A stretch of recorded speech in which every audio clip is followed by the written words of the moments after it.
Okay, what is this? I think this Done. is a warrior training. There's likely some kind of teacher. You know, it wouldn't kill you to say a few words to me, Fiendling. Or hug me. Or kiss No, me. I don't see him. Maybe I'll ask him, who's the teacher.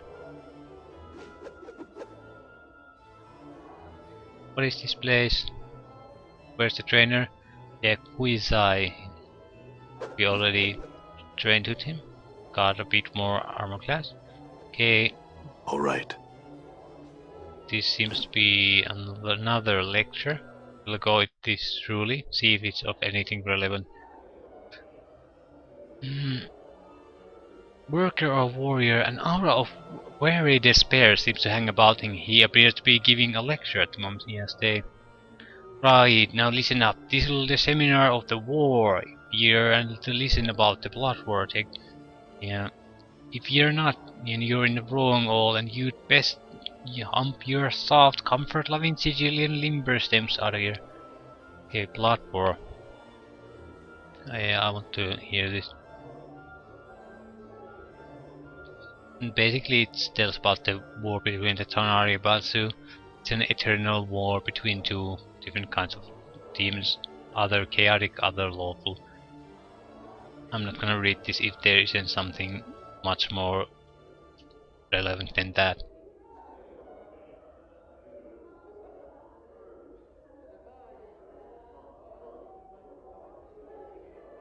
Yeah, and he says some kind of weird accent that I have trouble speaking anyway. Yeah, fiends are killing feeds, Batters are slaughtering Tanari, Tanari are butchering Batter right now. And no one is winning, it's constantly goes on and on. Basically because if you kill a fiend, it doesn't really die usually, it just gets sort of reborn in the plane where he's actually from. So I think you can kill them, but you have to kill them where they're from. Otherwise, they just go sort of reborn there. Okay, we'll ask a question. The actual lecture wasn't that interesting. Okay. Little more on the blood war itself. Did someone stop? Yeah, you can't make a pretty Viking defense in the blood war. It's too something big. Yeah, it's massive, absolutely massive. No one can make a difference in it. That's why it's continuous control. It's out of anyone's control at this point. And we shouldn't even try, because the planes would tumble down, yeah. It's a supporting beam propping up the planes, kick it down, and a lot of the planes come tumbling down with it.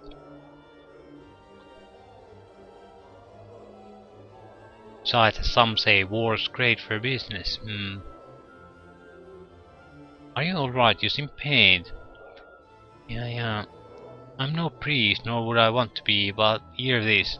Keep evil out of your heart. When you die with evil in your heart, your spirit falls into the lower planes where you become a petitioner. Any guesses as to what happens then? Petitioners in the abyss or batter get twisted into foot soldiers and get the fight in the blood war for all eternity. He chuckled, shaking his head. So that's the dark of the why the Batters and Tanari try to corrupt all they touch, cause they need more troops. Eat this, keep evil far away from your heart, Berg. What started it? Well, no one knows. They met. Yeah. Yeah, their natures are such that they would naturally feel hostile towards each other. And once it started, it just kept on going and going and going. Because neither side has any reason to not keep it out. It's in their nature. They naturally despise and hate each other.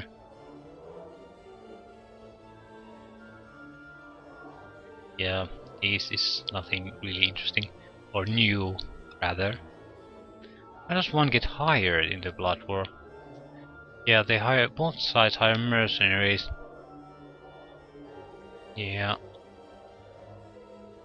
Yeah, and he was a mercenary once. We're like ants running around the heels of dancing sod-pipe giants. I saw big men who claimed to be big soldiers. He says paper soldiers.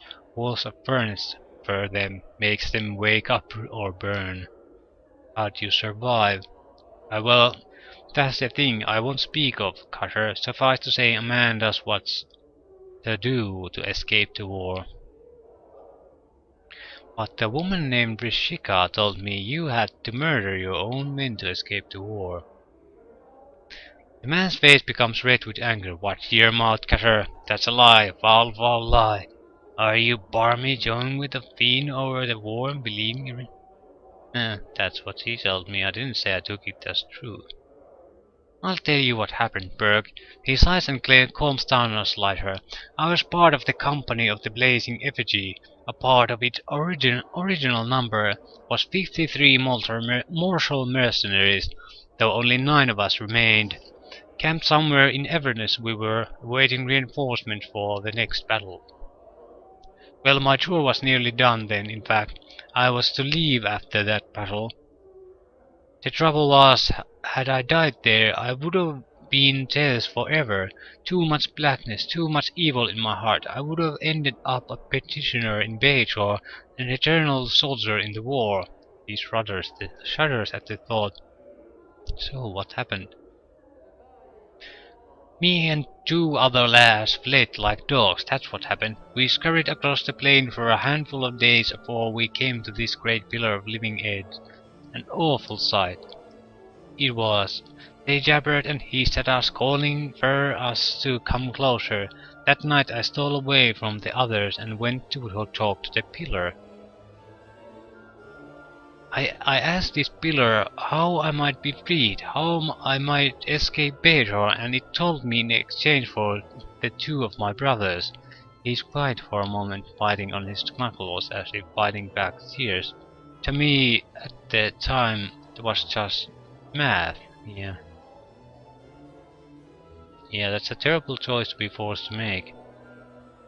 Not sure if I'll forgive myself now. I'm just a soldier who's looking for a place to die. Trying to erase the stain of evil, cleanse my inner guises before I die and return to the Blood War. I lecture here to keep people away from it all. To prevent them from ever having to make the choice like that. Yeah. Right, this is the last bit then. Some of ye are sensate, so I got one thing to say to ye. Don't sign up to see what the Pike in Blood War is about. Don't be a barmy idiot. Use the Century Stone if you got to know, but stay the else away from anything to do with the Blood War for real. It is just not worth it. For a moment a look of great pain crosses the man's face. It looks like he's going to weep. Not worth it at all. That's the end of this session, farewell. So, again, not really useful, but very interesting, at least in my opinion. Done. And it might actually explain some things later in the game. I'm gone. But it's not really fun. Yeah. Blood War isn't fun. Who's the leader of the thieves?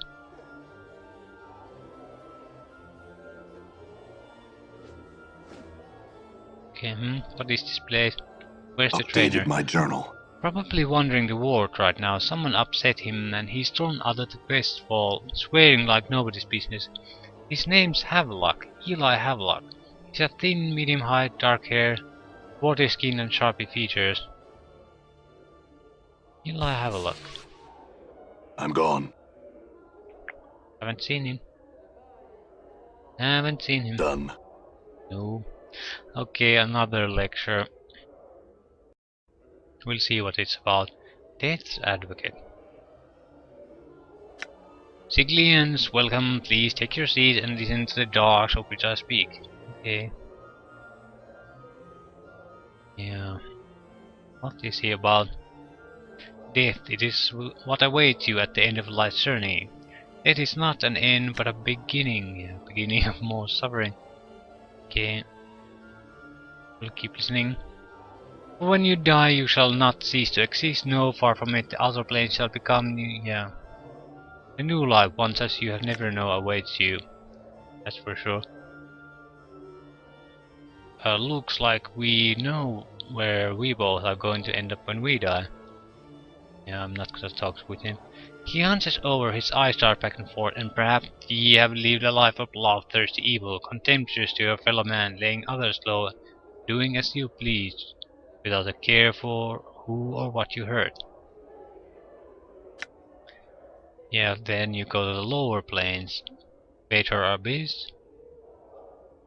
Okay, no matter where you go, know this, you shall be embarking on a new life, my Siglians. Yeah, Morte keeps interrupting all the time.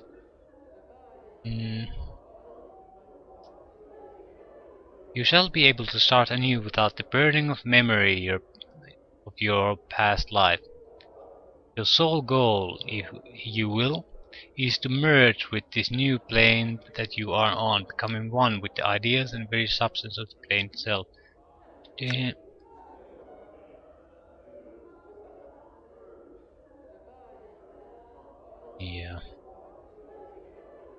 Your ideals, good or evil, law, chaos, or somewhere in between.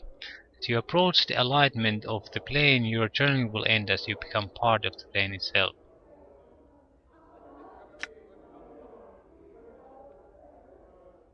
Okay, Mortes. I'll read this aloud because Morte actually says things out aloud this time, not whispering anymore. And that is what waits you after death, my audience. Have a care as to what you leave in your life. But know that it is not oblivion that waits you after this life. Morte says aloud, what was? The speaker's head turns to face Morte, frowning slightly. He leans on, perhaps to see who spoke. A question from one of the living, perhaps? Morte ducks below the lecturer's field of view, then turns to you and whispers, go ahead, Chief, tell him the dark of it.